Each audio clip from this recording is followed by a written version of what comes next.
Janvier 2001, deux hommes cagoulés tirent sur Christian Pousset. On se demande aussi pourquoi ils sont allés dans son bureau l'assassiner. Le meurtre de cet homme, réputé pour son militantisme radical en faveur des artisans et des commerçants, ressemble à une véritable exécution. Il est abattu comme un chien, là. Les enquêteurs fouillent la vie de la victime. Plus il y avait de lumière sur Pousset, plus on découvrira après que ces zones d'ombre étaient immenses. Comment Christian Pousset finançait-il son train de vie? Christian Pousset vivait avec le standing d'un patron de multinationale. Il avait un avion privé, il roulait dans de très belles voitures et, curieusement, rien n'était à lui. La victime avait de nombreux ennemis. À la limite, tout le monde était susceptible d'avoir exécuté ce Christian Pousset. Il pensait qu'il était intouchable, invincible, et donc il ne se laissait pas impressionner. Malgré le travail acharné des policiers du SRPJ de Montpellier, la vérité ne parvient pas à éclater. Mais l'enquête peut encore aboutir.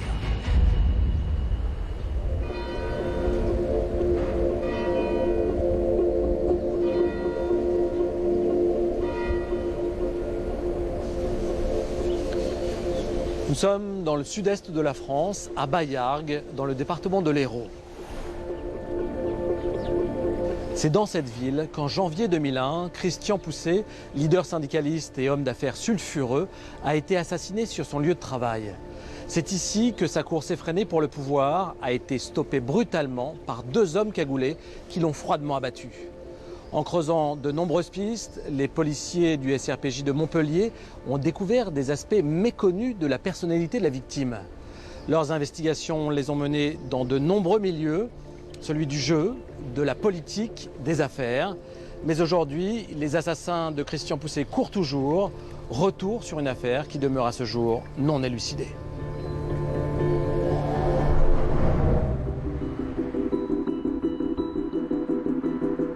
Lundi 29 janvier 2001, le jour s'est levé sur Moguio, commune située à une dizaine de kilomètres de Montpellier. Dans le quartier résidentiel, le bruit d'une voiture de sport perturbe le silence matinal. Il est 9h30. Christian Pousset, chef d'entreprise et leader syndicaliste de 44 ans, rejoint ses locaux professionnels au volant de sa Corvette. Il arrive à Baillargues vers 9h45, au siège de l'une de ses sociétés de conseil en gestion d'affaires et en délocalisation. Christian Pousset gare sa voiture sur le parking.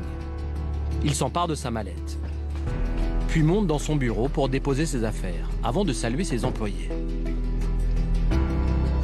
Jenny Barlier, assistante comptable, est déjà au travail. Alors, Monsieur Pousset donc, arrive dans notre bureau pour nous dire bonjour comme à son habitude. Le téléphone sonne, ma responsable donc, décroche. La personne voulait parler à Monsieur Pousset. Pierre Véraud est un ami très proche de Christian Pousset. C'est lui qui téléphone ce lundi matin.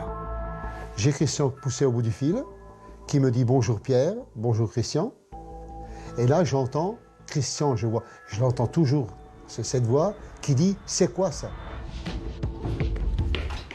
À ce moment-là, j'ai vu deux hommes entrer, cagoulés, juste les yeux et la bouche visibles. Les mains étaient cachées par des gants et armés. Ils n'ont pas dit un mot. C'est Monsieur Pousset qui a parlé, qui a dit quoi, qu'est-ce que c'est, qu'est-ce qui se passe encore. Et c'est à ce moment-là que ça a tiré.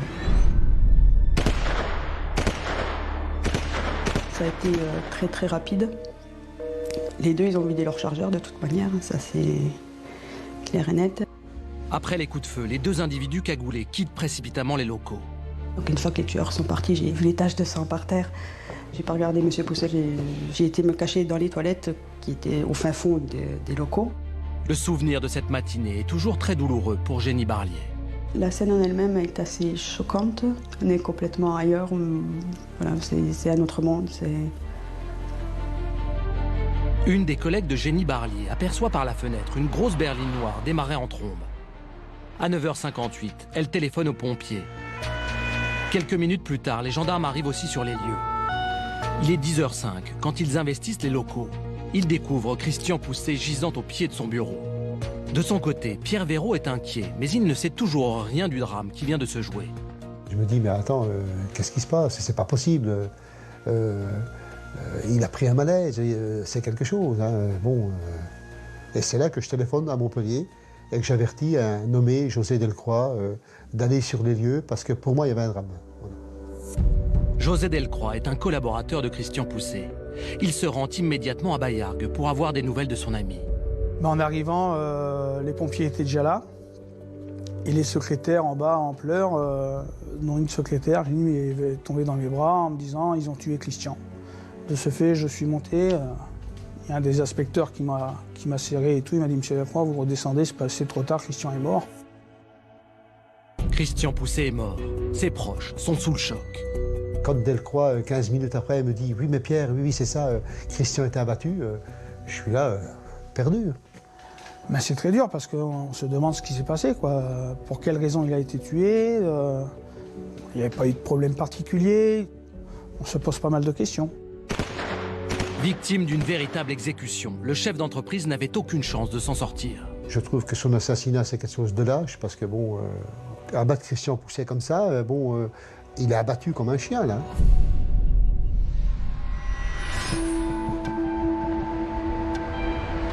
En fin de matinée, le procureur de la République décide de confier l'enquête au SRPJ de Montpellier. Les policiers se rendent immédiatement à Baillargues. Ils doivent au plus vite recueillir les témoignages des 4 employés qui ont assisté à l'assassinat.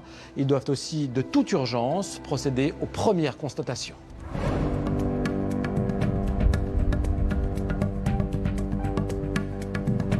Les enquêteurs du SRPJ de Montpellier arrivent sur le parking où la corvette de Christian Pousset est toujours garée. Ils pénètrent ensuite dans le bâtiment par une porte située sur la gauche. Au rez-de-chaussée, un escalier mène au niveau supérieur. Le bureau de Christian Pousset se trouve tout de suite à droite. En face de l'escalier, une salle d'attente donne sur un secrétariat. Ce secrétariat est séparé par une glace sans teint du bureau de la comptabilité. C'est là que le meurtre a eu lieu. Les enquêteurs entrent dans la pièce en passant par le couloir. Le corps de la victime est allongé sur le dos, les 2 mains posées sur le ventre. Christian Pousset tient encore dans sa main gauche le trousseau de clés de sa voiture. Les enquêteurs fouillent la victime. Ils découvrent un stylo de marque Montblanc et un portefeuille contenant 9 400 francs, soit près de 1 400 € et des devises étrangères. Vassili Swistounov est expert en balistique. Il n'a pas travaillé sur cette enquête, mais a accepté pour nous d'analyser la scène de crime. La scène de crime comporte donc bien entendu le corps de la victime, qui est entre la vitre sans teint et le bureau. Vous avez ensuite 5 étuis percutés de calibre 9 mm. Vous en avez un qui est juste sur la gauche de la porte, 4 qui sont à droite. Vous avez un impact qui est à proximité de la victime. Vous avez plusieurs éléments de munitions, donc des projectiles et des fragments, 9 en tout, qui sont répartis à proximité de la victime. Les experts prélèvent les indices. Ils notent ensuite l'emplacement des impacts de balles. Sur la vitre sans teint, à 1,50 m du sol, les enquêteurs découvrent un orifice. Les déclarations de Jenny Barlier, principal témoin du meurtre, permettent aux enquêteurs de comprendre le déroulement des faits. Quand le premier a tiré, les 2 premières balles, je crois qu'elles ont atteint M. Pousset debout. Et au moment de la 3e, M. Pousset est tombé par terre et la balle a traversé une vitre sans teint et a troué le fauteuil de la secrétaire qui était derrière, qui heureusement n'était pas sur le fauteuil. Dans le reste du bâtiment, tout est en ordre. Aucun document n'a été volé. Les tueurs n'avaient qu'un seul et unique but, assassiner Christian Pousset. La nouvelle de la mort du leader syndicaliste se propage comme une onde de choc dans toute la région. Les médias sont alertés. Émilien Jubinot, journaliste pour France 3, se souvient des débuts de l'affaire. Je suis en reportage, près de Baillargues, un coup de téléphone, d'origine policière. On me dit, Émilien, file vite à Baillargues, Pousset vient de se faire exécuter. C'est énorme. À la une de ce journal, l'assassinat de Christian Pousset, le président de la CDCA, a été tué... Christian Pousset est une véritable figure locale. Son meurtre fait la une de l'actualité. Sa fille Alexandra, qui a 16 ans au moment des faits, ne comprend pas ce qui s'est passé. J'ai réalisé, quand j'ai vu les premières informations, où en fait l'image de choc que je vois, c'est quand les gens de la morgue portent le sac noir, et là, c'est ce moment-là où ça m'a... J'ai dit, je ne reverrai plus mon papa, quoi. On se demande pourquoi ils sont allés dans son bureau, l'assassiner, parce que c'est une mort violente. Ils lui ont laissé aucune chance. Vraiment aucune. Le corps de Christian Pousset a été transporté à l'hôpital de Montpellier pour y être autopsié. Son ami Pierre Véraud attend le départ des enquêteurs pour se rendre sur la scène de crime. Moi, j'ai été sur les lieux. Je peux vous dire, vous avez des trous dans les murs qui ont traversé toutes les salles, des impacts de balles. Vous avez du sang partout. C'est impressionnant.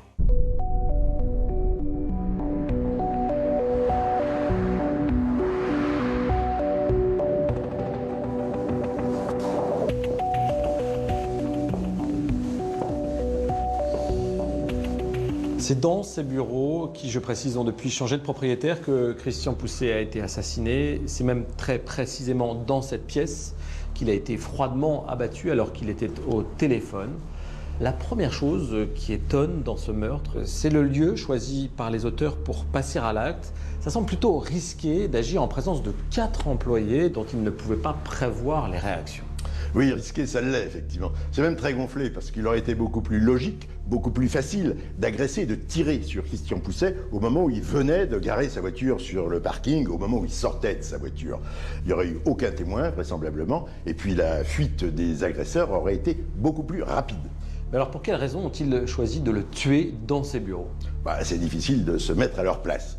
Mais on peut imaginer qu'ils ont voulu qu'il y ait des témoins, qu'ils ont voulu que cette exécution, parce qu'il s'agit d'une exécution, soit publique. Et si ça se passe dans les locaux professionnels de Christian Pousset, c'est peut-être pas innocent. C'est peut-être parce que ça a un lien avec ses activités professionnelles. En tout cas, cela prouve la détermination et le sang-froid des auteurs, et cela prouve également leur connaissance des lieux. Alors là, il y a 2 possibilités. Soit ils étaient déjà venus ici, ils avaient repéré les lieux, soit quelqu'un leur a expliqué la disposition de ces bureaux, la topographie des lieux. Et ce quelqu'un, pourquoi pas, ça pourrait être le commanditaire de cet assassinat. Est-ce que vous pensez que les auteurs du meurtre planquaient en attendant l'arrivée de Christian Pousset, ou alors qu'ils le suivaient depuis un moment ? Non, je ne pense pas qu'ils étaient en planque sur ce parking. Leur grosse berline noire aurait été remarquée par les employés qui travaillent ici. Non, je pense plutôt qu'ils l'ont suivi à partir de son domicile. Ils l'ont pris, comme on dit, en filoche. Et puis, ils ont attendu qu'il gare sa voiture, qu'il pénètre dans ses bureaux. Ils sont entrés très peu de temps après lui, parce que quand il a été abattu, il avait encore les clés de sa voiture à la main. L'assistante comptable de Christian Pousset déclare que les 2 individus cagoulés et gantés ont fait usage de leurs armes. Elle ajoute que les 2 hommes ont vidé leur chargeur. Pourtant, les enquêteurs ne retrouvent que 5 étuis, c'est-à-dire 5 douilles sur la scène de crime. Comment l'expliquez-vous ? Il se peut que toutes les douilles n'aient pas été retrouvées par les enquêteurs. Mais Arnaud, je peux vous assurer que si les 2 hommes avaient intégralement vidé leur chargeur, des douilles, il y en aurait eu beaucoup plus, il y en aurait eu partout. Les témoins dans ce genre de situation ne sont pas très fiables. Ils surévaluent toujours le nombre de tirs et la durée des tirs. Il faut bien imaginer que le 9 mm, c'est une arme de gros calibre, ça claque fort et dans des lieux clos comme ceux-là, ça résonne. C'est extrêmement impressionnant. On a toujours l'impression que les tirs durent très longtemps, sont très nourris. Quant à savoir si les 2 armes ont réellement été utilisées, seule l'expertise balistique pourra le déterminer. Alors avant même d'attendre le résultat de ces analyses, les policiers se lancent dans leur enquête de personnalité. Derrière la façade publique, celle d'une figure du syndicalisme, les enquêteurs veulent savoir qui était vraiment Christian Pousset. Les enquêteurs cherchent à retracer le parcours de la victime. Ils apprennent que Christian Pousset est né le 11 novembre 1956 en Espagne. Ses parents reviennent vivre en France alors qu'il n'a que 3 ans. La famille s'installe dans le sud, à la Grande Motte. C'est dans cette ville que Christian Pousset passe une enfance heureuse. Ses parents, commerçants, dirigent 2 magasins de chaussures. Mais en 1979, le décès de son père met brutalement fin à l'équilibre familial. Jacques Villard connaissait très bien Christian Pousset. Christian Pousset, à ce moment-là, a mûri d'un seul coup. Il était devenu le père de famille. Il est brusquement passé d'un stade à l'autre. Et donc, je pense que ça, c'est quelque chose qui l'a marqué. Le père de Christian Pousset est décédé des suites d'un cancer. Son fils a toujours pensé que sa maladie s'était aggravée à cause d'un contrôle fiscal particulièrement injuste. Christian Pousset disait que le stress avait été le vecteur de la maladie de son père. Il est évident que son père était tout pour lui. À la mort de son père, le jeune homme reprend le commerce familial. À 23 ans, Christian Pousset devient donc marchand de chaussures. Très vite, il se lance dans le militantisme syndical. Il adhère au COSAC, le comité d'organisation sociale des artisans et commerçants, dirigé par Jacques Villard.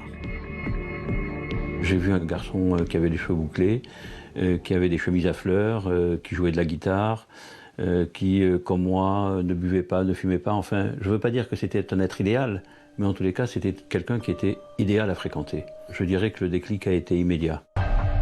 Jacques Villard devient le mentor de Christian Pousset et l'aide à gravir progressivement les échelons, malgré la personnalité introvertie du jeune marchand de chaussures.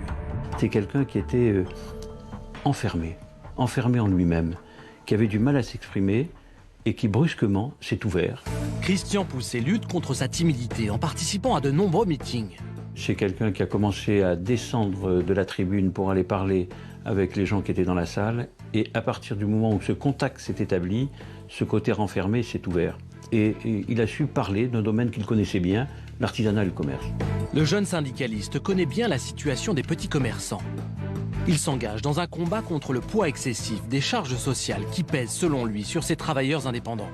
Du jour au lendemain, Christian Pousset s'est investi. Il a bien compris quel était le problème qui se dessinait à l'horizon. Les fermetures se multipliaient, les entreprises tombaient les unes après les autres. Vous savez, les misères et les grandeurs de ces métiers-là.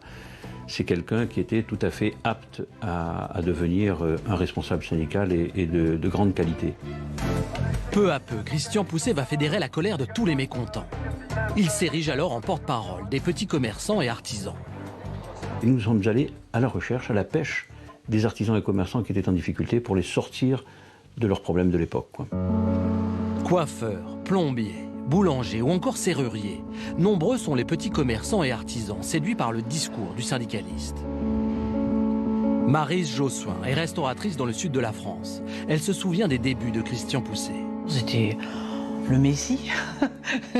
C'était un espoir phénoménal parce qu'on s'apercevait que nos cotisations étaient démesurées. Il dégageait une aura terrible quand il rentrait faire un discours. Tout le monde était subjugué par ses paroles et puis tout le monde était prêt à le suivre au bout du monde. Jacques Jossuin partage l'engouement de son épouse. Christian Pousset, c'était une locomotive. Nous, on mettait que les wagons accrochés derrière. La locomotive, c'était lui. En quelques années, Christian Pousset est devenu un leader très charismatique. Sa fille, Alexandra, se souvient de la notoriété de son père. Quand on est petite fille, on est très fiers. Surtout quand on voit son papa à la télé ou quand on assiste à un congrès ou à des réunions. Les gens qui disent oh, « on aime ton papa » ou « qu'est-ce qu'il est gentil ». Alexandra Pousset, qui peut être fière de son papa. Mon papa, c'était quelqu'un... c'était sa petite fille chérie, on va dire. Il était adorable. Je pense que personne ne l'a connu comme je l'ai connu, enfin... affectueux, attentionné, enfin... La moindre de choses que je voulais, il essayait de me l'avoir. Il me gâtait même plus qu'il fallait. Les enquêteurs vont découvrir que l'ascension de Christian Pousset a été fulgurante. En 1987, il devient secrétaire national de la CDCA, la Confédération de défense des commerçants et artisans. Cette organisation conteste alors fortement le système des cotisations sociales obligatoires en matière de santé et de retraite. Il y a de quoi avoir la colère au ventre. Quand on fait ça à 1, 10, 20, 100 000 personnes, ça crée un mouvement comme le CDCA. La CDCA se développe. Le mouvement syndical prend alors une dimension nationale. Avec pour devise « Au-delà des lois, nous irons chercher notre droit », Christian Pousset prône clairement l'illégalité. Il encourage ses adhérents à ne plus cotiser aux caisses de retraite et d'assurance maladie. Depuis 25 ans, les leaders ont incité à ne pas payer leurs cotisations sociales. Eh bien, je vous incite à continuer. Il demande l'abrogation du système des cotisations obligatoires. Le leader et ses militants descendent dans les rues pour crier leur colère. Ce que j'aimais en Christian Pousset, c'était un syndicaliste. Il était dans toutes les têtes de manifestation, il se battait avec les adhérents. Il a tout fait pour les adhérents, c'est pas le gars qui se déminait. À partir de ce moment-là, Christian Pousset se consacre totalement à son action politique. Pour ma maman, ça a été le déclic. Ma maman lui a fait l'ultimatum à mon papa pour lui demander soit c'est la vie syndicale, soit c'est la vie de famille.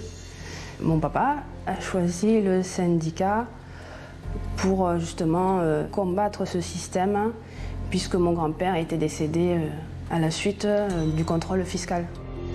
Les enquêteurs découvrent qu'au moment du meurtre, Christian Pousset était coupé de beaucoup de ses amis. Divorcé, remarié, le petit commerçant de la Grande Motte, le syndicaliste révolté, était devenu au fil des ans un véritable homme de pouvoir. On dit que le pouvoir isole. Christian Pousset s'est isolé à ce moment-là. Le discours s'est radicalisé et on a vu arriver un garçon chemise noire, costume noir, lunettes noires, un peu playboy, un peu voyou. C'était pas Christian Pousset, quoi. C'était fini, c'était quelqu'un d'autre.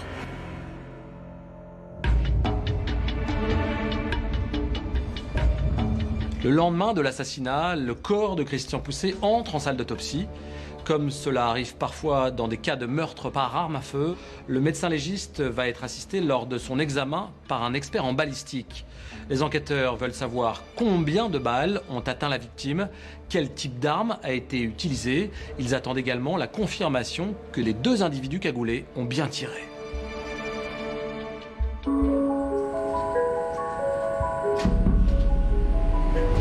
L'expertise médico-légale commence par l'examen externe du corps. Bernard Marc est médecin légiste. Il a l'habitude d'autopsier des victimes de meurtres par arme à feu. Les tirs sont pour une partie en zone thoracique, pour l'autre en partie abdominale et pelvienne, c'est-à-dire le bassin, et également sur les membres. Le médecin légiste doit déterminer combien de projectiles ont atteint la victime. Grâce aux radios, on sait que 3 balles sont restées logées dans le corps. Une dans le fémur droit et 2 dans le thorax. Mais combien de projectiles ont traversé le corps de la victime? Pour répondre à cette question, le légiste compte les plaies. 14 plaies ont été dénombrées, mais bien évidemment, il ne s'agit pas là de 14 tirs, mais de 14 différents orifices occasionnés par les projectiles qui ont été tirés. Autrement dit, le nombre de plaies ne correspond pas forcément au nombre de balles ayant atteint la victime. Puisqu'un seul et même tir peut provoquer un orifice d'entrée, puis un orifice de sortie, et parfois même plusieurs orifices d'entrée et de sortie. On a bien évidemment des lésions qui sont très évocatrices de tirs à bout portant, en tout cas à faible distance. Une entrée, une sortie, parfois des réentrées, c'est-à-dire que le projectile va percer un bras, le traverser, puis traverser le corps, et les projectiles sont extrêmement groupés. L'ensemble donne bien des caractéristiques de tir à très faible distance, à bout portant. Aidé de l'expert en balistique, le médecin légiste cherche à établir la trajectoire des tirs. On va procéder à une analyse des différents orifices, savoir lequel est une entrée, lequel est une sortie, les aligner, et ensuite vérifier cet alignement, déjà avec les images radiologiques, puis avec des tiges spécifiques que le balisticien va introduire, aidé par le médecin légiste. Et on va donc avoir là les différentes directions des tirs, avec les entrées et avec les sorties. À la fin de leur examen, les experts ont mis en évidence 7 trajectoires de balles. Mais ils sont dans l'impossibilité de déterminer la chronologie des tirs. En revanche, ils peuvent préciser quelles sont les lésions mortelles. Alors les plaies létales, dans ce cas-là, ont été les plaies thoraciques. Elles ont concerné le cœur, les poumons. C'est elles qui ont occasionné le décès, un décès extrêmement rapide. Les 3 balles logées dans le corps de la victime sont extraites et placées sous scellé en vue d'une expertise balistique. Le premier élément à partir duquel les experts réfléchissent est le calibre choisi par les tueurs. Le calibre utilisé, le 9 mm, est très courant dans des armes de poing, donc des armes semi-automatiques, mais également des pistolets mitrailleurs, des armes d'épaule ou des mitraillettes, des armes à grande cadence de tir. Et donc plusieurs millions de personnes par le monde utilisent ces calibres, donc c'est extrêmement courant. Grâce aux témoins, les enquêteurs savent que les tueurs avaient 2 armes de poing. Les experts vont maintenant essayer de déterminer avec précision quelle arme de poing tirant du 9 mm a été utilisée. Pour cela, ils observent au microscope les projectiles extraits du corps de la victime. Ils analysent aussi les chemisages, c'est-à-dire les fragments de balles découverts sur la scène de crime. Ces indices ont une importance capitale, car à chaque coup de feu, une arme appose sa signature sur les balles en les marquant de minuscules rainures. Vous avez des rayures orientées à droite sur des projectiles et des fragments. Plusieurs types d'armes laissent de telles marques. Le balisticien précise que ce sont forcément des armes chinoises, tchèques, américaines, suisses ou allemandes. On a des fabricants connus, Sig Sauer, Norinco, CZ, Smith & Wesson, Yamaha. Donc ce sont des armes de poing qui ont été produites en très grand nombre. Sur d'autres chemisages, les rainures visibles au microscope sont à gauche. Là, on retrouve des armes d'origine espagnole ou américaine. C'est ou un Astra, ou un Colt, ou un Detonix. Les tueurs avaient donc deux armes différentes. On ne peut pas déterminer précisément quel modèle, mais on sait que c'est plus probablement ces marques-là. C'est ce qu'on appelle une fourchette de conclusion. Pour Frédéric Ploquin, journaliste spécialisé dans le grand banditisme, l'expertise balistique permet de mieux cerner le profil des tueurs. A priori, tout ce qu'on peut dire concernant les armes, c'est que ce ne sont pas des armes de gamin, comme on dit, quoi. Ce sont des armes qui servent régulièrement dans le milieu.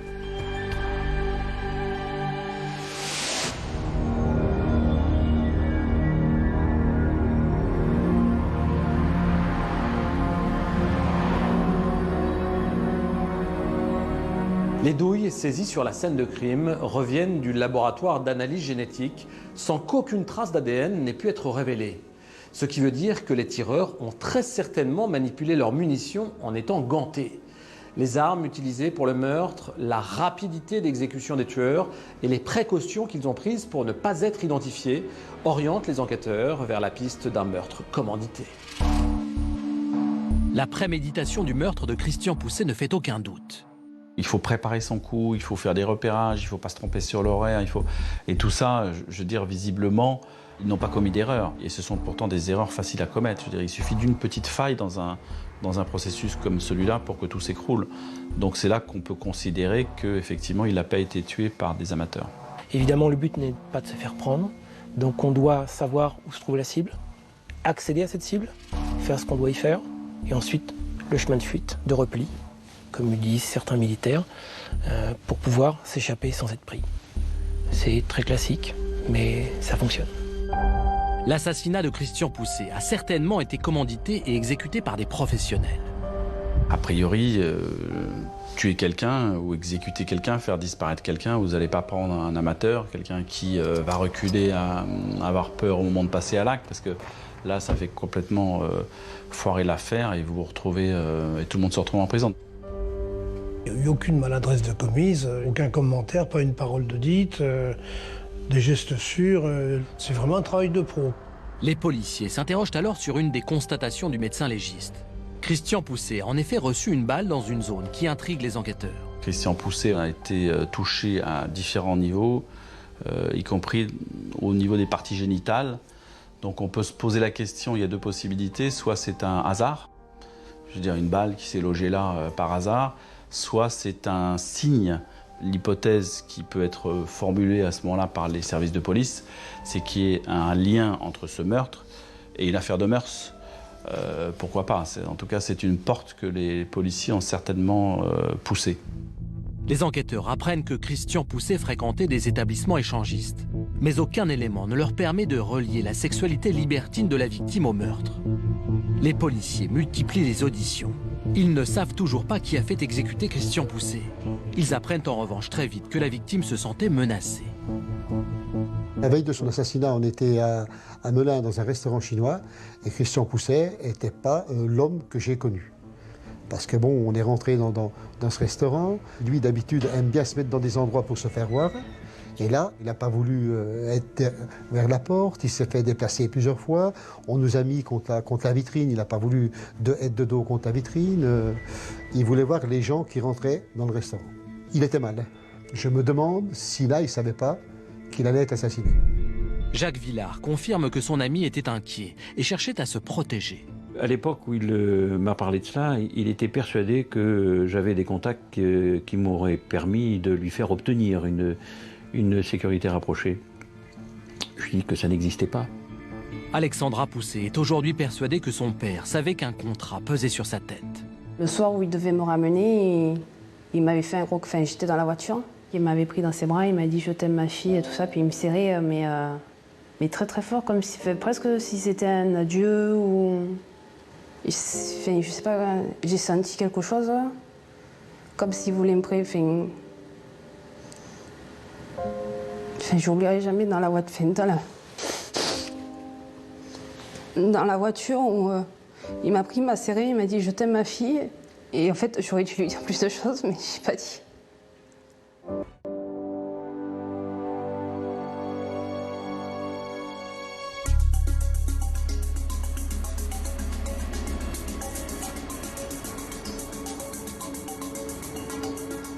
L'expertise balistique a confirmé que les deux tueurs ont fait usage de leurs armes et qu'ils ont tous les deux atteint la victime. Oui, c'est intéressant, car en général, dans l'exécution d'un contrat, il y a un tireur, un tueur, accompagné ou non d'un complice, pour couvrir sa fuite ou pour éviter qu'un témoin ne s'interpose. Là, le fait que les deux hommes tirent simultanément sur Christian Pousset pourrait faire penser qu'ils ont un intérêt commun à l'abattre, qu'ils ont un motif personnel au meurtre. Ça pourrait être la vengeance ou la jalousie. Dans ce cas-là, on ne serait pas dans l'exécution d'un contrat. Il n'y aurait pas de commanditaire et les deux tueurs auraient un lien direct avec la victime. Ou alors, et c'est l'hypothèse que privilégient les enquêteurs, il y a bien un commanditaire qui a mis tous les moyens nécessaires en recrutant deux tireurs pour s'assurer de la bonne exécution de son contrat. Jean-Marc, quand on parle de contrat, de meurtre commandité, on pense souvent au grand banditisme, à ce qu'on appelle le milieu. Est-ce que c'est une piste qu'il faut creuser ? Pour identifier les exécutants de ce contrat, bien sûr, oui. Le fait qu'ils ne vident pas intégralement leur chargeur prouve leur maîtrise, leur savoir-faire. Ces deux hommes, ils savent tirer. Il y a une seule balle perdue, celle qui va se loger dans le dossier du fauteuil de la secrétaire. Les tirs sont groupés. Ces deux types, ils n'arrosent pas, comme on dit en parlant de tireurs inexpérimentés. Et puis en plus, ils n'ont pas peur de la mort, parce qu'ils tirent de près. Ils voient leur victime en train de s'effondrer. Oui, bien entendu, ces deux hommes appartiennent au milieu, au mi-temps, comme on dit. Et est-ce qu'on peut dire la même chose à propos du commanditaire ? Non. L'idée d'un assassinat commandité, exécuté en vertu d'un contrat, suppose d'abord que le commanditaire ne peut pas ou ne veut pas tuer lui-même sa future victime. Pour moi, le commanditaire peut être n'importe qui, même quelqu'un avec un casier judiciaire vierge.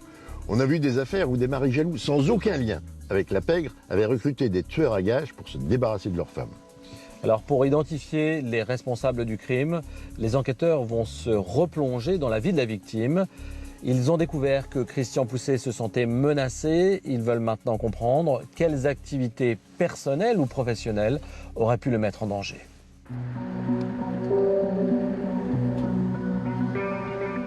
Les policiers découvrent que le train de vie de Christian Pousset dérangeait parfois ceux qui le côtoyaient. Il venait en corvette faire des réunions aux adhérents du CDCA. C'est la seule chose que moi je lui reprochais. Quand vous êtes représentant d'un syndicat, on ne vient pas avec une voiture de sport faire une réunion à quelqu'un qui va vous exposer son problème, qui ne peut pas payer ses cotisations, qui ne peut pas ceci, qui ne peut pas finir les fins de mois et tout. Les enquêteurs apprennent que la victime avait pris l'habitude de multiplier les déplacements en avion privé. Christian a voulu un avion, c'est vrai. Et moi, l'avion, il ne m'a jamais gêné. Ça permettait d'aller à une réunion le matin à Paris et d'en être à une autre le soir à Bordeaux. C'est vrai, on peut lui reprocher. Il y en a qui l'ont fait. Son train de vie a été décrié parce que il y a deux choses. D'une part, la CDCA vous disait à l'époque que c'est le moyen le plus efficace pour un leader tel que Christian Pousset que de voyager en avion pour aller d'un meeting à un autre, etc. Comme c'était un homme qui aimait les grosses et belles voitures, les corvettes.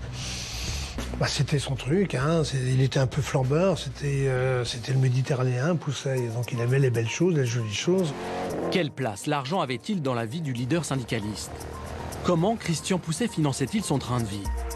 Pourquoi semblait-il fasciné par les signes extérieurs de richesse? Brusquement, l'argent est devenu le moteur. L'argent avec le pouvoir, l'argent avec tout ce que ça comporte, de facilité, de vie et de séduction.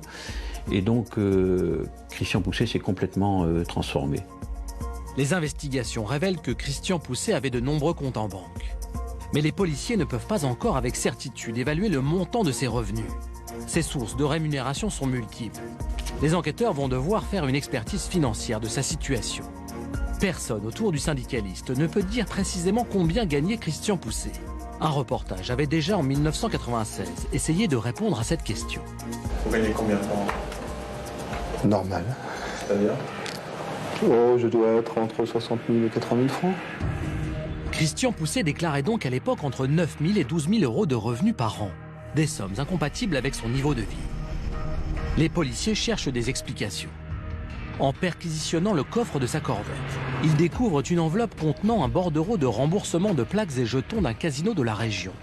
Ce bordereau atteste que Christian Pousset a perçu 200 000 francs, soit près de 30 000 euros à la fin de sa soirée du 22 janvier 2001.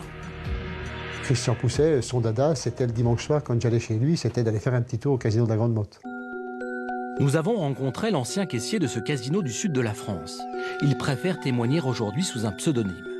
Christian Pousset jouait chez nous, on le voyait régulièrement, peut-être 1-2 fois par mois. Mais pour nous, c'est un client régulier, quoi. 1-2 fois par mois, c'est très régulier chez nous. Christian Pousset faisait partie des habitués.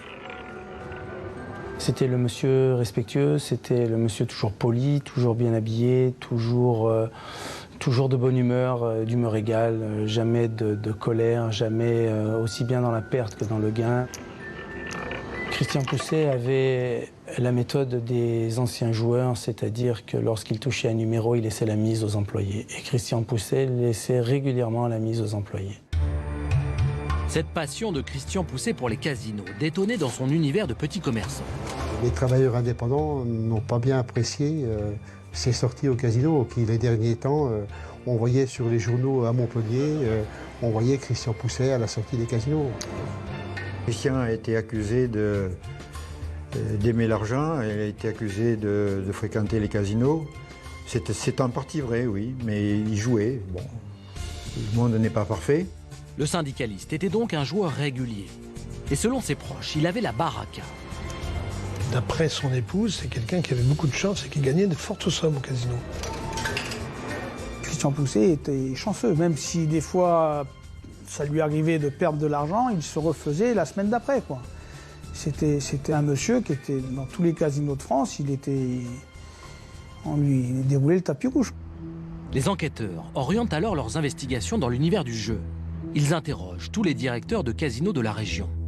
Ils découvrent que Christian Pousset fréquentait régulièrement une dizaine d'établissements et que malgré sa chance insolente, il perdait tout de même beaucoup d'argent. Les déclarations des directeurs de casinos permettent d'évaluer à 2 millions de francs, soit près de 300 000 €, le montant de ses pertes dans les 2 années précédant son meurtre. Comment Christian Pousset gérait-il ses pertes? Aurait-il emprunté de l'argent sans être en mesure de le rendre? Et si le mobile du meurtre était une dette de jeu? Depuis 25 ans que je fais ce métier, je n'ai jamais vu des meurtres liés à des dettes de jeu. Ce qui est arrivé à Christian Pousset n'est pas du tout lié au jeu. Il n'a eu aucun souci dans une salle de jeu avec qui que ce soit. Je n'ai jamais vu le ton monter avec une personne étrangère, jamais, jamais. La seule chose que je constate, c'est que cette piste qui n'a pas été écartée par les enquêteurs n'a rien apporté. Donc, oui, il jouait beaucoup, point barre.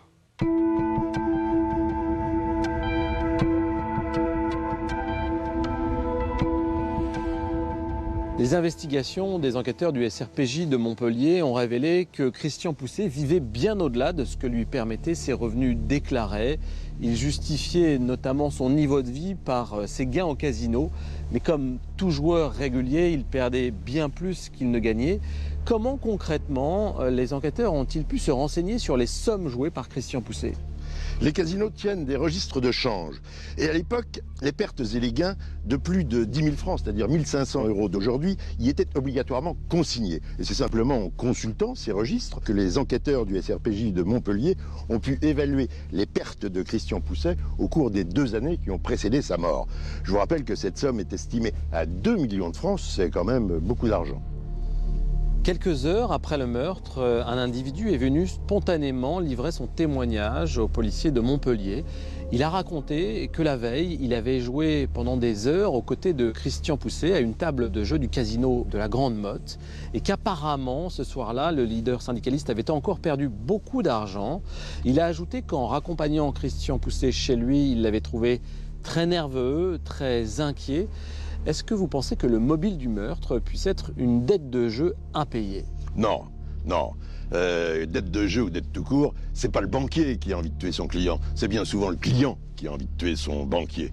Non Arnaud, le créancier, celui qui a prêté de l'argent, n'a aucun intérêt à tuer son débiteur. En le tuant, il tue la dette, il est sûr de ne jamais récupérer son argent. D'autant qu'en matière de jeu, ces prêts sont souvent occultes, donc non transmissibles.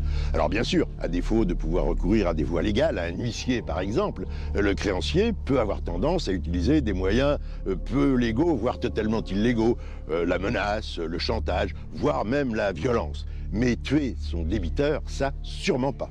Le caissier du casino que nous avons interrogé va dans votre sens. Il raconte qu'en 25 ans de carrière, il n'a jamais vu de meurtre lié à une dette de jeu. Alors pourquoi les policiers ont-ils, selon vous, tout de même creusé cette piste ? Eh bien d'abord, ça permet d'évaluer les sommes brassées par Christian Pousset. Et puis en constatant cette addiction au jeu, les enquêteurs se sont légitimement posé la question de savoir si en parallèle des casinos, Christian Pousset ne fréquentait pas aussi des cercles de jeux clandestins. Parce que dans ces tripots, on peut faire des sales rencontres, on peut rencontrer des gros bras du milieu qui peuvent vous entraîner dans des affaires extrêmement dangereuses. Les enquêteurs n'ont pas établi que Christian Pousset fréquentait des cercles de jeux clandestins. Ils n'ont pas réussi à relier sa passion du jeu avec le meurtre. Cette première piste est donc totalement abandonnée. Ils se penchent alors sur l'entourage proche de la victime. En espérant remarquer quelqu'un ou quelque chose de suspect, les policiers assistent le 2 février 2001 à l'enterrement du leader syndicaliste. Tous ceux qui ont assisté aux obsèques de Christian Pousset se souviennent de l'ambiance étonnante qui y régnait. Les obsèques de Christian Pousset, ça rappelle complètement les obsèques et les enterrements des mafieux aux États-Unis. Comme on le sait, Christian Pousset était un amoureux des voitures. Et là, il y a eu un truc qui était vraiment, ça a rendu ces obsèques tout à fait surprenants. Il y a eu 3 corvettes qui étaient devant le corbillard quand le corbillard est arrivé devant l'église à la Grande Motte. Il y avait d'autres corvettes derrière. C'était étrange. C'était Chicago. C'était l'enterrement d'un des patrons de la mafia ou de la pègre de Chicago. Mais il n'empêche que ça donnait un caractère une patine très étrange aux obsèques. Ce jour-là, la veuve du syndicaliste, habituellement discrète et réservée, attire les regards. Et je me rappelle, cette très jolie femme, les visages, les joues creusées, etc. Je me rappelle, à l'époque, elle avait un manteau de fourrure noire. Elle était complètement déstabilisée. Juliette Pousset s'est constituée partie civile après le meurtre de son mari. Richard Marcoux est son avocat. Ouais, Juliette s'était mariée avec Christian au mois de septembre, je m'en souviens très bien. Et elle est devenue veuve au mois de janvier. 4 mois. 4 mois après son mariage, elle suivait le cercueil de son mari. La veuve de Christian Pousset est une ancienne esthéticienne. Elle a rencontré son mari en 1989 à une réunion de la CDCA. Elle a ensuite très vite rejoint le syndicat en qualité de secrétaire administrative. En septembre 2000, le couple s'est marié à la Grande Motte. Elle a été complètement détruite par la disparition de son mari. C'est une femme qui ne s'en remet pas et qui ne s'en remettra jamais. Les policiers découvrent très rapidement que la veuve s'est rendue au Luxembourg, 16 jours seulement après le meurtre. Ce voyage les intrigue, surtout que la jeune femme a tout fait pour cacher ce déplacement. La veuve de Christian Pousset est allée au Luxembourg où il y avait des comptes, évidemment, où il y avait des coffres. Donc les policiers l'ont appris, on ne cache pas grand-chose à une meute de policiers quand ils sont sur une enquête. Dans un premier temps, la veuve était maladroite en disant qu'elle n'y était pas allée. Bon, les policiers ont apporté la preuve qu'elle y était allée. Qu'a été faire Juliette Pousset au Luxembourg? Qu'allait-elle chercher? Les enquêteurs auditionnent Pierre Véraud, qui a été nommé président de la CDCA le lendemain du meurtre. Elle a voulu aller au Luxembourg pour des papiers. J'ai accompagné Juliette Pousset. Vous pouvez me croire. On a mangé ensemble dans une brasserie au Luxembourg. Et après, elle a fait ce qu'elle avait à faire. Je ne peux pas vous dire où elle a été et ce qu'elle a fait. Pierre Véraud confie avoir vu la veuve de la victime entrer dans une banque. Mais ses réponses restent évasives. Peut-être qu'elle voulait récupérer certains papiers. Moi j'ai que là-dessus, c'est son droit. Hein, ma foi.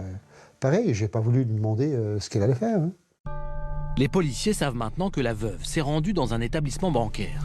Entendue par les enquêteurs, l'épouse de la victime avoue qu'elle souhaitait accéder à un coffre ouvert par son mari. Mais elle ajoute que l'accès lui a été refusé. Puis, sous le feu des questions, la veuve finit par changer de version. Les policiers l'ont amenée à dire qu'elle avait ouvert un coffre et là, il se heurte aux déclarations de cette femme qui dit « oui, j'ai ouvert un coffre pour des papiers, des choses comme ça ». Que contenait le coffre? Est-ce que le voyage au Luxembourg a un lien avec le meurtre? Christian Pousset avait-il caché de l'argent à l'étranger? Vous savez, quand Christian est mort, il n'était pas riche. Croyez-moi, il n'était pas riche, loin s'en faut. Pour Maître Marcoux, le déplacement de sa cliente dans l'établissement bancaire luxembourgeois n'aurait pas dû éveiller les soupçons des policiers. S'il y avait de l'argent dans une banque au Luxembourg, cet argent n'appartenait qu'à une seule personne, Christian Pousset, ou à sa veuve. Voilà, c'est aussi simple que cela. Les enquêteurs vont vérifier que le niveau de vie de l'épouse de la victime n'a pas changé après le meurtre. Ils veulent savoir si elle avait un intérêt financier au décès de son mari. Elle vit chichement. Elle vit pas du tout sur un grand pied. Hein. Donc si elle avait récupéré beaucoup d'argent, je ne sais pas si sa vie serait la même. Mais pour le moment, 1, on n'a pas de preuve qu'elle a récupéré beaucoup d'argent. 2, elle dit le contraire.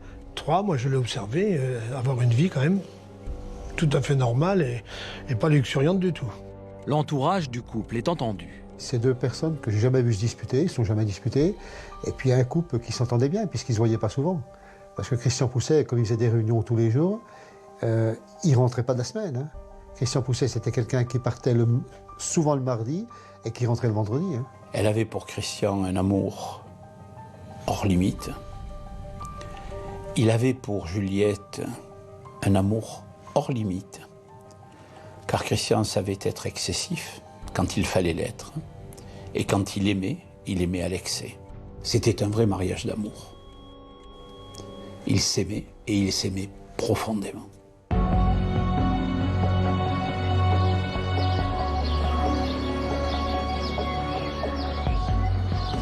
Les enquêteurs n'ont obtenu aucun élément matériel leur permettant de suspecter plus longtemps la veuve de la victime. Aucune charge ne pèse aujourd'hui contre cette femme qui a décidé de partir vivre loin de la région de Montpellier. Après avoir fouillé la vie personnelle de Christian Pousset, les policiers décident de recentrer leurs investigations autour de ses activités professionnelles. Ils se penchent alors tout particulièrement sur l'organisation syndicale que dirigeait la victime. Les enquêteurs auditionnent des militants de la CDCA. Ils cherchent à comprendre comment Christian Pousset galvanisait ses troupes et comment il exerçait son pouvoir. Il avait très bien compris que les gens en avaient marre et que ça n'était plus des paroles doucereuses qui auraient pu les faire avancer. Donc il a, je dirais, un peu diabolisé son système. Christian Pousset attise sans cesse la colère des adhérents. Et pour s'assurer de leur soutien sans faille, il a mis en place un système original et rentable. Christian Pousset avait un système qui était, d'une part, par rapport à ses adhérents, un système qui était diaboliquement efficace. 1, il leur prenait 1000 francs, 150 € de cotisation annuelle. 2, il leur faisait verser 2 chèques. 2 chèques de caution de 1000 francs, 150 € chacun. Et ils avaient l'obligation de venir aux manifestations. S'ils ne venaient pas aux manifestations, les chèques étaient gardés, encaissés. Le syndicat multiplie les actions musclées. Rien n'arrête Christian Pousset, qui n'hésite pas à embarquer ses militants dans des manifestations de plus en plus violentes. Les adhérents qui font la grève des cotisations sociales sont en permanence menacés par des huissiers chargés de saisir leurs biens pour que l'État se rembourse des sommes non versées. À chaque fois, le syndicat défend ses adhérents. Alain Neneuf était à l'époque journaliste pour Midi Libre. Il a couvert plusieurs manifestations. L'huissier arrive, ils sont 200, l'huissier même avec un commissaire de police, ils peuvent rien faire, ils sont là, il les noie sous le nombre, et s'ils discutent après, bon, bah, ça peut devenir violent, quoi. C'est genre goudron et plume, un peu comme au Far West. Christian Pousset est extrêmement virulent. Au fil des années, ses discours deviennent de plus en plus menaçants. Chaque coup qui sera porté contre nous, nous riposterons. Et je m'adresse particulièrement aux huissiers de justice, je m'adresse particulièrement aux députés de cette région. Je m'adresse au préfet en personne qui a essayé de nous rouler, qu'il sache que ce n'est pas aux immeubles que je m'en prends, mais à leur personne. Les forces de l'ordre redoutent les actions coup de poing du syndicat, qui se vantent d'avoir plus de 200 000 adhérents dans toute la France. Je me souviens vraiment de discussions avec des policiers chargés d'assurer la sécurité publique, disant « il y a une manifestation de Pousset demain, qu'est-ce que ça va être encore ?» Non, il y avait vraiment, sérieusement, une énorme appréhension, une énorme crainte des agissements de Christian Pousset. Hein. Le secrétaire national de la CDCA devient alors le symbole d'un militantisme sans limite. Le leader syndicaliste bafoue ouvertement les lois et les principes de la démocratie. S'il y a quelqu'un qui a gêné le pouvoir public, c'est bien Christian Pousset. Il était redouté par toutes les préfectures du sud de la France et même d'ailleurs. Il y a eu des actions de masse limite violentes, oui, c'est vrai. Quand on envahissait une caisse retraite ou une caisse maladie, c'est vrai qu'on ne faisait pas dans la dentelle. On passait tout par la fenêtre, évidemment. Mais pourquoi on passait tout par la fenêtre? C'est qu'il y avait vraiment ras-le-bol, quoi.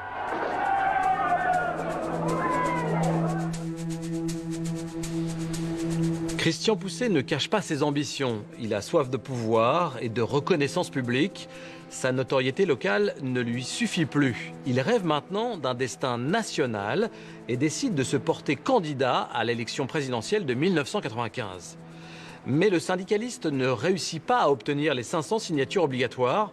Avec seulement 380 parrainages d'élus, il doit jeter l'éponge. Cet échec n'arrête pas Christian Pousset, qui va continuer à la tête de la CDCA de défier l'État. Le 30 octobre 1995, Bordeaux est le théâtre d'une nouvelle manifestation particulièrement violente. 2500 commerçants et artisans sèment la panique dans la ville. Plusieurs caisses de retraite sont incendiées. Les médias couvrent l'événement et la détermination des membres de la Confédération de défense des commerçants et des artisans fait peur. Vous voyez les images de l'époque, le feu, le machin, la tour en feu, enfin bref. Il fallait bien qu'on se fasse comprendre par l'État français en leur faisant voir qu'effectivement on est quand même assez nombreux, quoi. C'est pas des cas isolés, quoi. Les gens, ils avaient plus rien à perdre. En décembre 1996, lors d'un meeting à Perpignan, Christian Pousset profère des menaces de mort à l'encontre d'un magistrat en charge d'une instruction sur la gestion du syndicat. Il avait l'impression que ce qu'il pouvait faire et dire serait toujours impuni. Il ne se voyait pas avec les menottes au poignet. Suite à cette énième provocation, Christian Pousset est interpellé au volant de sa voiture et placé en garde à vue le 28 novembre 1996. Les policiers perquisitionnent alors son domicile et découvrent un fusil à pompe, un pistolet à grenaille, un Colt 45 et des boîtes de munitions. Le leader syndicaliste est mis en examen pour menace de mort sur un magistrat en cours d'exercice et pour acquisition et détention illégale d'armes de première et quatrième catégorie. Il est alors placé en détention provisoire. Je le revois toujours arriver au palais de justice dans ce fourgon. C'était quelqu'un d'abattu, c'était pas quelqu'un de flamboyant. Le 3 décembre 1996, le tribunal correctionnel de Montpellier condamne Christian Pousset à 12 mois de prison ferme. Le leader syndicaliste fait appel et écope finalement d'une peine encore plus sévère, 2 ans ferme. Alexandra avait alors 12 ans. Elle se souvient de ses visites au parloir de la maison d'arrêt de Villeneuve-les-Maglones, près de Montpellier. Je lui en voulais d'être en prison, donc je le boudais un peu. Quand on va au parloir, le plus dur, c'est de passer toutes ces portes et d'attendre que ça se referme. Mais bon, quand j'y étais, il était toujours souriant. Il ne me montrait pas que ça allait pas. Ou, il me demandait si je travaillais bien à l'école, si j'avais des petits copains. Et si je n'avais pas trop de moqueries de la part justement des gens dans la classe. C'est surtout ça qui le souciait, on va dire. Enfin, pour moi, à l'époque, ça a été très dur.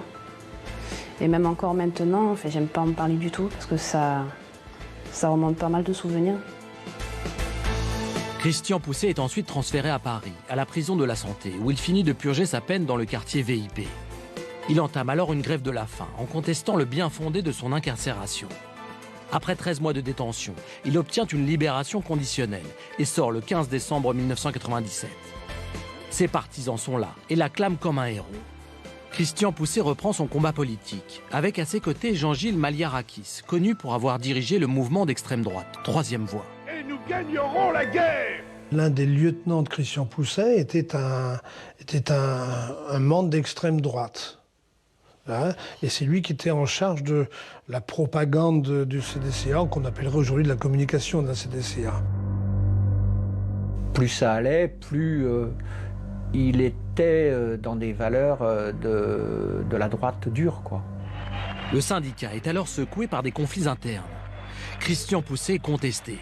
Qu'il y ait une jalousie déjà avec la notoriété qu'avait su acquérir Christian Pousset, qu'il y ait de la jalousie avec cette espèce de rôle de gourou, d'être magnifique, qui s'est levé un petit peu la harde pour se lancer à l'assaut de l'État et tout ça, qu'il y ait une jalousie et un rêve de conquérir cette place, c'est complètement logique, complètement plausible. Mais Christian Pousset reste sûr de lui et n'écoute pas les critiques. On lui a montré qu'il avait maintenant les moyens en hommes, qu'il avait les moyens en argent, qu'il avait une organisation autour de lui. J'hésite à dire que nous étions dans la formation d'une mafia, mais on n'en était pas loin.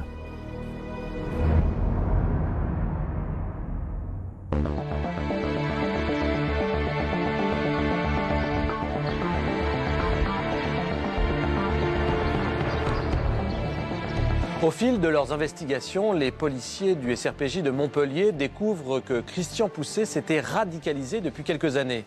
Le leader syndicaliste était autoritaire, souvent violent, toujours jusqu'au boutiste. Les enquêteurs se sont bien sûr intéressés aux nombreuses rivalités et tensions internes qui régnaient au sein de la CDCA. Ils ont interrogé tous les cadres dirigeants de l'organisation, mais n'ont trouvé aucune preuve de leur implication dans l'assassinat de Christian Pousset. Les policiers vont maintenant focaliser leurs recherches sur les activités financières de la victime. Il apparaît en effet que Christian Pousset, l'ancien marchand de chaussures, avait mis en place un incroyable réseau de sociétés en France et à l'étranger qui générait beaucoup d'argent. Nous avions commencé par une grève de cotisation vieillesse. Oui, je vous demande d'arrêter aujourd'hui de payer vos cotisations maladie et de vous inciter à vous protéger par des contrats privés. Dans cette déclaration qui date du 24 février 1991, Christian Pousset propose à ses adhérents de souscrire des contrats auprès d'une société privée, contrats se substituant au régime général de la sécurité sociale. Pour organiser son système, le syndicaliste prend comme associé un courtier en assurance du nom de Philippe Varnier. En un mot, on disait aux gens, on va vous assurer à titre privé pour la maladie, pour les accidents, pour la vieillesse, etc., pour la retraite. Avec nous, ça coûtera beaucoup moins cher. Effectivement, ils avaient des assurances privées qui étaient 4 ou 5 fois moins chères que ce qu'ils payaient, eux, à l'assurance maladie. La société Triple Trade, chargée d'enregistrer les adhésions, est implantée dans les locaux de la CDCA à Montpellier. Tout est fait pour inciter les militants à se lancer dans la grève des cotisations obligatoires. De nombreux petits commerçants et artisans souscrivent les contrats d'assurance privée. Ils ont une confiance totale en Christian Pousset et ne mesurent pas les risques qu'ils prennent. Les artisans et commerçants ne cotisaient plus, ils faisaient la grève, ils n'étaient plus couverts, ni pour la maladie, ni pour la retraite. Donc ils ont créé des organismes de substitution. Ce qui fait que, moralement et réellement, non seulement les artisans et les commerçants étaient face à des cotisations obligatoires qui s'enregistraient et qui allaient être décomptées au moment de leur retraite, mais en plus, ils étaient obligés de payer un engagement secondaire. C'était une véritable escroquerie. En 1996, le syndicat aurait déjà vendu 25 000 contrats à ses adhérents. Le CDCA décide de faire une sécurité sociale parallèle. Et donc, ils ont des sommes colossales d'argent. Et évidemment, ils ne peuvent pas les placer en France, parce que tout de suite, le fisc les saisirait.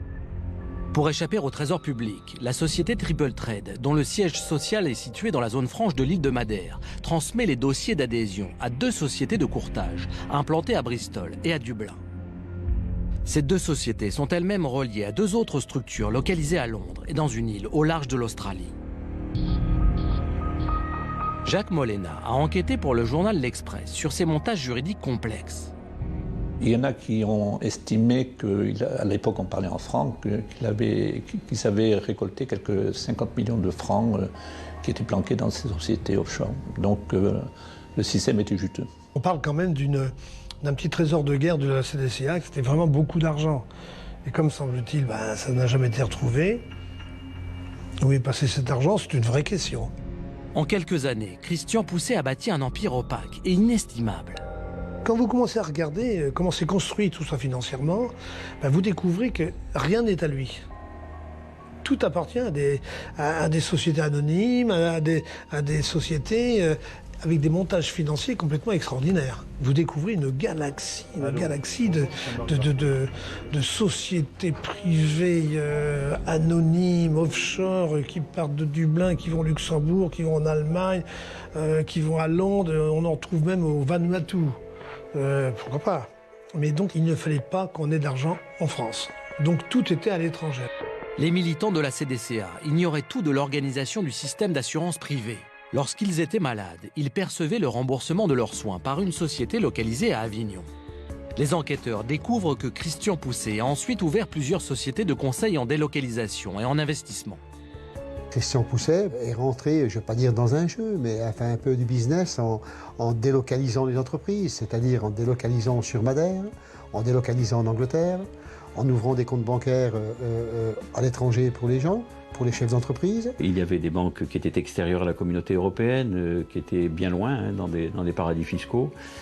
Et donc cet argent-là devait rapporter à tout prix. Cette nouvelle activité économique va fortement déplaire aux petits artisans et commerçants. Vous savez, quand vous avez 500 travailleurs indépendants dans une salle, ces gens-là qui ne peuvent pas payer leurs cotisations retraite et maladie, ils n'aiment pas entendre parler de délocalisation ou d'ouverture de compte. Et je pense qu'il y a une grande partie des gens, à la fin, qui n'étaient pas d'accord avec lui.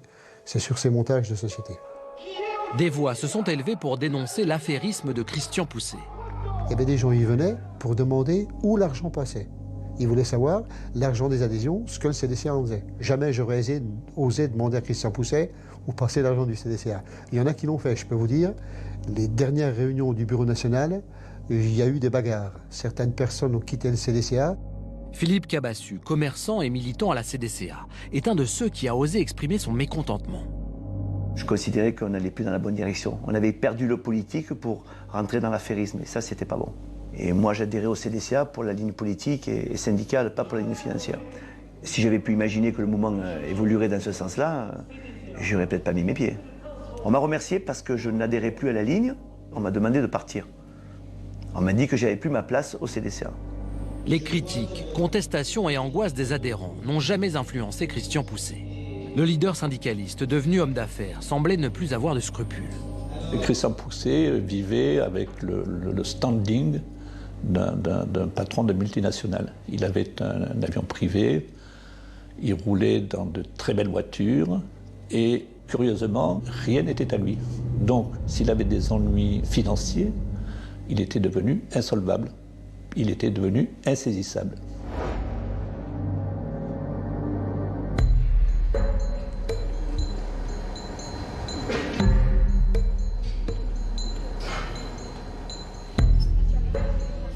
Comment des milliers d'artisans et de commerçants ont-ils pu d'une part arrêter de payer leurs cotisations sociales obligatoires et d'autre part souscrire à des contrats d'assurance privée sans se douter que ce système n'était pas viable ?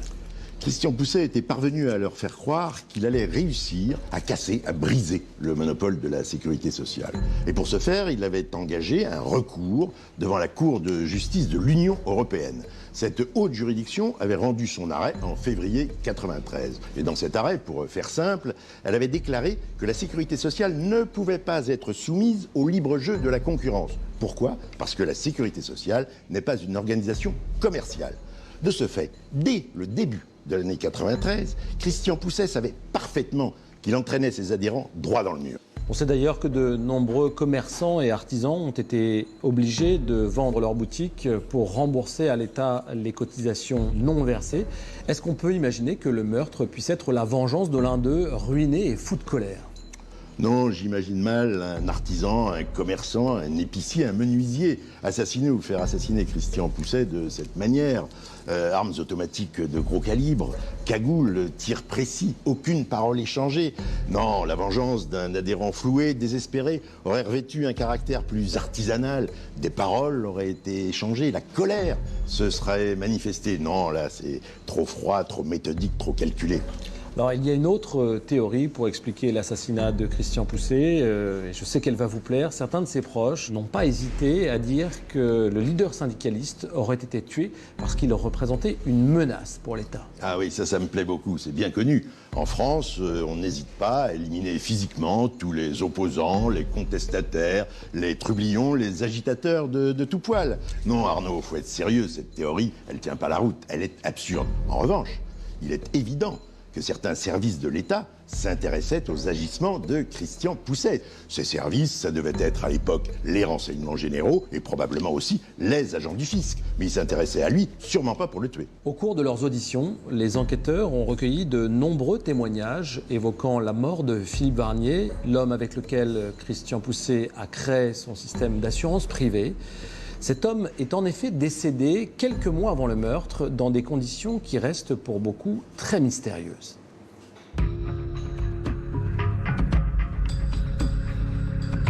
Samedi 9 septembre 2000, 17h.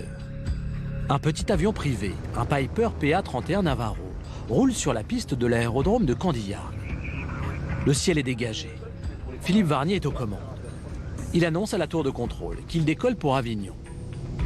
Mais quelques minutes plus tard, les deux moteurs du petit avion s'arrêtent vers 500 pieds, soit à peu près 150 mètres de hauteur. Un témoin voit alors le Piper virer brutalement à gauche, piquer vers le sol, puis s'écraser dans un champ. La gendarmerie des transports aériens, dépêchée sur les lieux, découvre l'épave de l'avion. Les conclusions des enquêteurs sont alors formelles. Les 2 réservoirs de carburant étaient vides. Et je dis que c'est un accident bizarre, quoi. Parce que quand vous êtes un pilote comme lui, très bon pilote même, et que vous oubliez certaines choses, c'est pas normal. C'était un homme très soigneux, qui vérifiait plutôt 3 fois qu'une l'avion dans lequel il montait. Et il a pris son avion, il est parti et il est tombé en rade d'essence. Et ça, c'est quand même assez incroyable, quoi. L'annonce du décès de l'associé de Christian Pousset et la révélation de la cause de l'accident bouleversent les dirigeants de la CDCA. Comment Philippe Varnier a-t-il pu décoller son carburant? Ce qui me paraît étrange, c'est quand on est pilote d'un petit avion, qu'on connaît le pilotage, donc on fait un chèque avant de décoller, me semble-t-il, et je ne crois pas qu'on décolle sans essence. Donc quand un avion, en décollant, s'écrase quelques kilomètres plus loin parce qu'il n'y a plus de carburant, vous me direz ce que vous voulez, mais je ne sais pas. Ça me paraît louche. La gendarmerie des transports aériens auditionne le responsable de l'entretien de l'avion. L'individu déclare avoir déposé une feuille volante sur le siège pilote pour alerter Philippe Varnier du faible niveau des réservoirs. Gérard Felzer, ancien pilote de ligne et spécialiste de l'aviation civile, s'étonne des conditions du crash. La question qu'on peut se poser, c'est pourquoi le pilote n'a pas fait le plein de carburant sur l'aérodrome duquel il est parti. Ça, c'est une chose incompréhensible. On dit à un pilote qu'il faut avoir de l'eau sous la quille, c'est-à-dire qu'on met le plein de réservoir et puis on réfléchit après. Ben, il ne l'a pas fait. Est-ce qu'il était pressé? Mystère. Il y a dans chaque avion un carnet de vol. Tous les trajets y sont consignés. Et à chaque fois qu'un pilote remplit les réservoirs de carburant, il doit inscrire précisément le volume d'essence embarqué. Philippe Varnier aurait donc dû consulter le carnet de vol du petit bimoteur. L'expertise de l'épave de l'avion a révélé que les 2 réservoirs étaient complètement vides. Mais un élément troublant attire l'attention. La jauge du réservoir gauche indiquait une quantité restante d'un quart de volume. Philippe Varnier a peut-être pensé à tort qu'il avait assez de carburant pour son vol.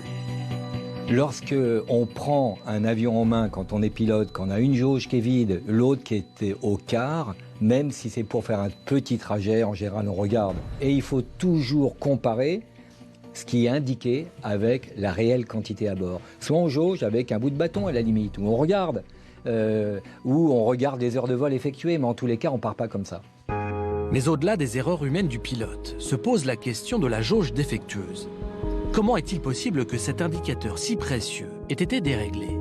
On peut toujours tout trafiquer, hein. On peut couper des fils, n'importe qui peut rentrer dans un hangar, hein. Surtout Candiargues, qui est le petit terrain, c'est pas un terrain qui est hyper surveillé, alors une mauvaise manipulation de quelqu'un d'extérieur qui décale l'aiguille, c'est toujours possible. On peut supposer qu'on a déréglé les manettes, ou on a, je sais pas ce qu'on a fait, mais effectivement on peut avoir un doute, quoi. On peut avoir un doute. Après, on n'a aucune preuve. 4 mois après le crash de l'avion de Philippe Varnier, Christian Pousset est abattu dans son bureau. La thèse du double assassinat se développe alors au sein de la CDCA. Il ne pouvait y avoir que des complicités à l'intérieur même de l'organisation pour connaître l'emploi du temps exact et de Christian Pousset et de Philippe Varnier, parce que pour moi, c'est la même opération, c'est les mêmes hommes qui ont fait cela. Pour moi, il n'y a pas eu un seul meurtre à ce moment-là, il y en a eu 2. Philippe Varnier a été assassiné, c'est certain. Varnier, c'était quand même celui qui faisait les contrats, de tous les contrats privés que proposait la CDCA aux commerçants et artisans. Il n'apparaissait pas en premier sur l'affiche, mais il était là, c'était une part importante. Il était forcément au courant des activités de la CDCA, il connaissait tous les montages financiers de la CDCA. Et après la mort de Christian Pousset, on voit comment ça s'est passé, que les gens relient les deux, ça peut se comprendre. Ça fait une série, quoi. On se dit, oui, bah, ils ont coupé les têtes, quoi. Les 2 principales têtes. Le financeur, celui qui organisait, et le politique, quoi. L'enquête de la gendarmerie des transports aériens a définitivement conclu que le crash était accidentel, sans donner plus de précisions sur l'origine du dérèglement de la jauge.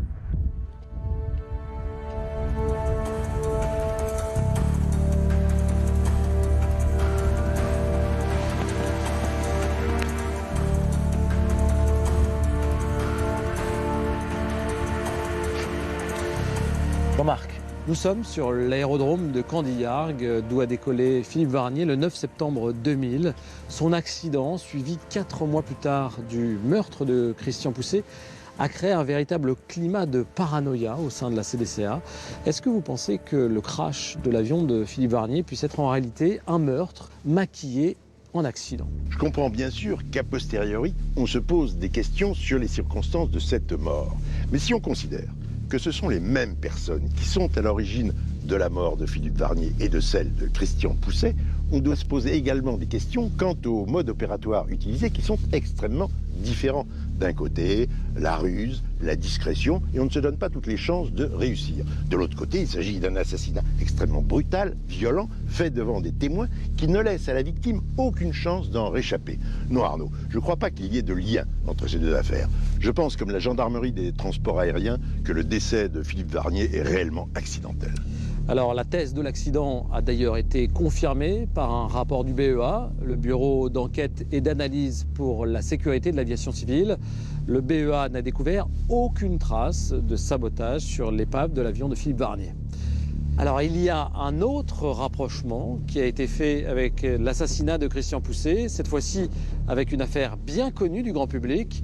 En 2011, un journaliste a publié un livre sur la disparition inexpliquée du docteur Yves Godard, parti en mer avec ses 2 enfants. Pour lui, il ne s'agit pas d'un drame familial, mais d'un meurtre s'expliquant par l'appartenance d'Yves Godard à la CDCA.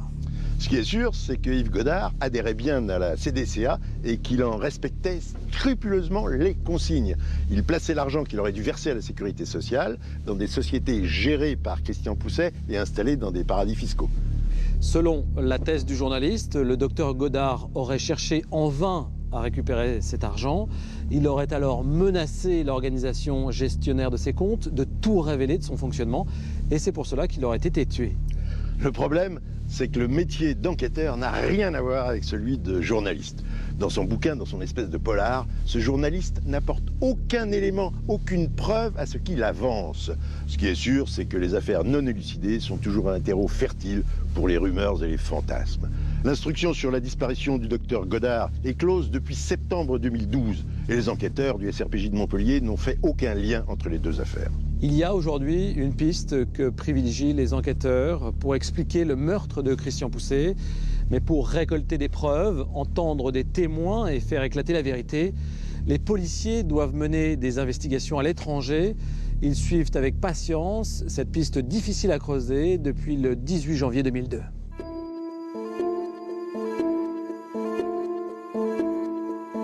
Un an après la mort de Christian Poucet, un quotidien portugais publie un article dans lequel un journaliste affirme avoir reçu les confessions d'un individu ayant participé à la préparation du meurtre de Christian Poucet. L'homme qui aurait fait ces révélations est un garde du corps brésilien. Il dit avoir travaillé à Madère pour une femme d'affaires associée à Christian Poucet. Et il accuse son ex-patronne d'être à l'origine de l'assassinat. D'après ce que l'on sait, d'après les déclarations d'un gros bras au Brésil, cette femme a commandité l'exécution. C'est ce que, actuellement, c'est la piste qui prédomine. C'est une exécution pour des raisons financières liées à tout ce financement à l'étranger de sociétés offshore qui permettaient de gérer l'argent des membres de la CDCA, et c'est important quand même. Les enquêteurs prennent ces nouvelles informations très au sérieux. Ils cherchent alors à comprendre qui est la femme mise en cause dans l'article. Cette mystérieuse associée portugaise, que nous appellerons Anita, a fait la rencontre de Christian Poucet et de Philippe Varnier en septembre 1994 à Porto. Le leader de la CDCA cherchait alors quelqu'un pour gérer ses sociétés de Madère. Ils essayent de trouver des gens qu'ils ont confiance. Bon, je pense, moi j'imagine, qu'ils tombent sur une femme qui est catholique, à qui on donnerait le bon Dieu sans confession. On la décrit habillée de noir, très pieuse, très réservée.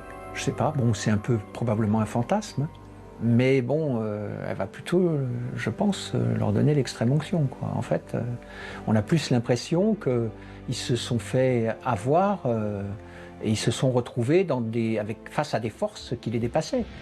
Au fil des auditions de témoins, les enquêteurs du SRPJ de Montpellier dessinent le profil d'Anita. C'est une dame, c'est une Christian Poucet numéro 2, quelqu'un qui a beaucoup de caractère, très fort dans les affaires. Anita se montre très vite extrêmement efficace. Je crois que c'était pas une commerçante, cette femme, c'était une banquière en quelque sorte, mais une banquière, allez, on va dire offshore.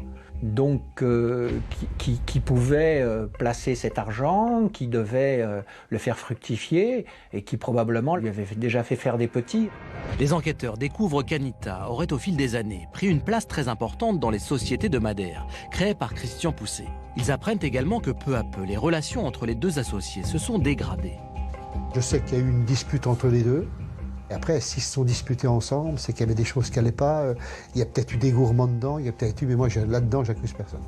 Il semblerait que Christian Pousset craignait qu'Anita détourne à son profit les bénéfices de ces sociétés. On sait qu'avec cette femme, ils se sont dit des mots, c'était très dur entre deux à la Grande Motte. Et on sait que cette femme était à la tête de sociétés à Madère, dont le but était quand même de récupérer l'argent pour l'argent des cotisants. Donc elle gérait beaucoup d'argent. Le 29 mai 2000, Christian Pousset dépose plainte contre Anita pour vol de documents relatifs à une société d'assurance. La femme d'affaires contre-attaque en déposant à son tour une plainte le lendemain. Elle accuse Christian Pousset de détournement de clientèle, d'escroquerie et de menaces de mort. Christian Pousset avait pris l'habitude de ne pas mâcher ses mots, d'y aller carrément. Il pensait qu'il était intouchable, invincible, et donc qui ne se laissait pas impressionner, surtout pas par une femme. Est-il possible qu'Anita, se sentant menacée, ait voulu éliminer son rival? Le magistrat instructeur de Montpellier délivre le 14 mai 2003 une commission rogatoire internationale pour que le garde du corps, ayant parlé aux journalistes, soit entendu et précise ses accusations. Il faudra attendre le 25 mai 2004 pour que l'homme soit auditionné par un juge brésilien, en présence de policiers français. Cet homme, après avoir confié ce qu'il a confié avec moult de détails aux journalistes, cet homme est revenu sur ses déclarations. Il a dit qu'il n'avait rien dit. Traditionnellement, les gens reviennent sur leurs aveux peu après. Donc, les policiers reviennent et ils n'en sauront pas plus, quoi. Les enquêteurs du SRPJ de Montpellier contactent alors par téléphone le journaliste à l'origine des révélations. Celui-ci affirme détenir des enregistrements de ses conversations avec le garde du corps d'Anita. Il accepte par la suite de transmettre ces éléments aux policiers portugais. Sur les cassettes, le garde du corps explique que son ancienne patronne aurait commandité l'assassinat. Il ajoute s'être rendu en France avec un proche d'Anita pour embaucher des tueurs à gages à Marseille. Le Brésilien confie aussi avoir déposé la somme de 150 000 $ sur un compte en banque au Luxembourg. Selon lui, cette somme devait rémunérer les assassins. La cassette qui a été donnée au service de police, on les a suffisamment intéressés et a été rendue suffisamment crédible qu'ils ont détaché des policiers à eux au Brésil pour aller interviewer cet homme. Les policiers français sont retournés au Brésil pour auditionner une nouvelle fois le garde du corps. Mais leur voyage s'est soldé par un nouvel échec. Le Brésilien a une seconde fois nié avoir tenu ses propos. Il dément être l'homme dont on entend la voix sur la cassette. De son côté, Anita est venue en France pour répondre aux questions des enquêteurs. Elle a nié être la commanditaire de l'assassinat de Christian Pousset. Son implication dans le meurtre n'est absolument pas prouvée. Elle vivrait aujourd'hui au Portugal. Et là, ils ont affaire quand même à du très fort, les policiers. C'est de l'international, c'est du très fort, c'est bien monté, à ce qu'il semble. On n'est pas dans l'affaire. Mais de l'extérieur, je crois qu'ils ont affaire à rude partie, là.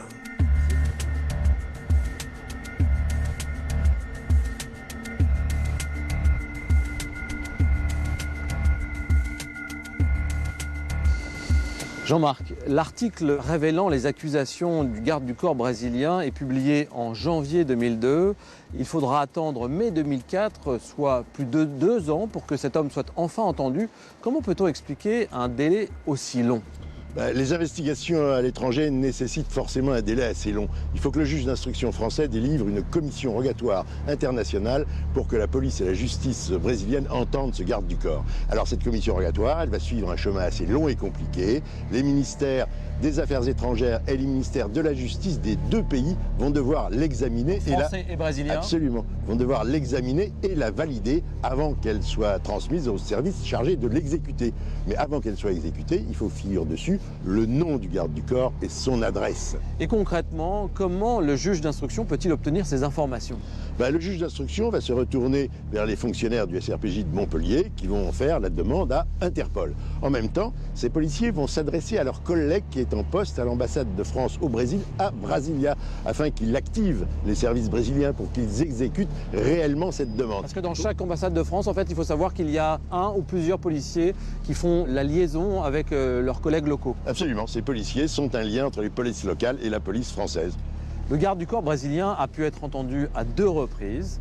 Comment, malgré les enregistrements dont disposent les policiers du SRPJ de Montpellier, a-t-il pu nier avoir tenu ses propos aux journalistes ? Cet enregistrement fait par un journaliste, il ne peut pas faire foi, c'est pas une preuve. Il faudrait pouvoir le comparer à un enregistrement fait en présence de la police. Or, quand il a été entendu au Brésil, il n'a pas voulu que sa voix soit enregistrée. Donc, il n'y a pas de comparaison technique possible. Évidemment, si les choses s'étaient passées en France, ça aurait été différent.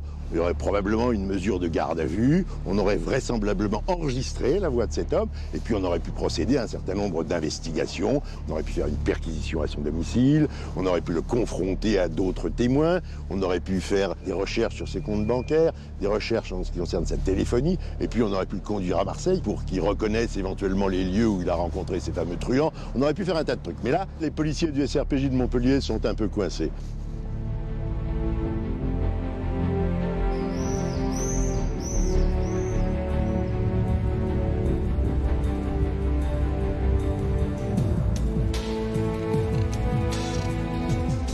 Je voudrais bien que votre émission, ça puisse faire quelque chose de bien et qu'on retrouve qui a assassiné Christian Pousset. Je crois que c'est l'un des grands crimes qui n'est pas élucidé en France. Je pense même aujourd'hui, tout le monde aimerait savoir pourquoi Christian Pousset a été exécuté. On attend. Les amis de Christian Pousset ont créé une association pour faire vivre sa mémoire. On refait un peu le monde, on refait un peu tout ce qu'on a vécu avec Christian, toutes les réunions qu'il a pu animer, les combats qu'il a pu mener. On a mis des années à accepter, et encore on l'accepte difficilement aujourd'hui, puisqu'on ne connaît pas ces assassins. Les années passent, mais le désir de connaître la vérité ne s'efface pas. Quand on massacre comme ça un chef de famille, c'est tout son entourage qui en pâtit. Et donc, il faut absolument que la vérité soit faite. Mon père, il serait fier de moi. Et je sais que de toute façon, qu'il nous regarde d'en haut et qu'il m'encourage de découvrir la vérité sur ce qui s'est passé cette journée. C'est dommage qu'il n'ait pas pu voir ses petits-enfants et mon mariage et ma vie d'aujourd'hui.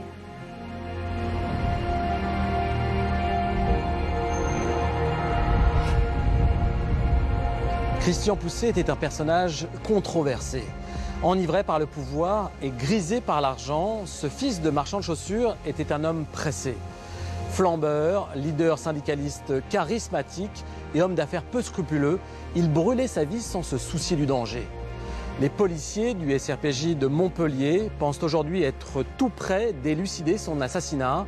Mais pour que cette vérité policière devienne une vérité judiciaire, les enquêteurs doivent maintenant réunir des preuves matérielles irréfutables. Bonsoir.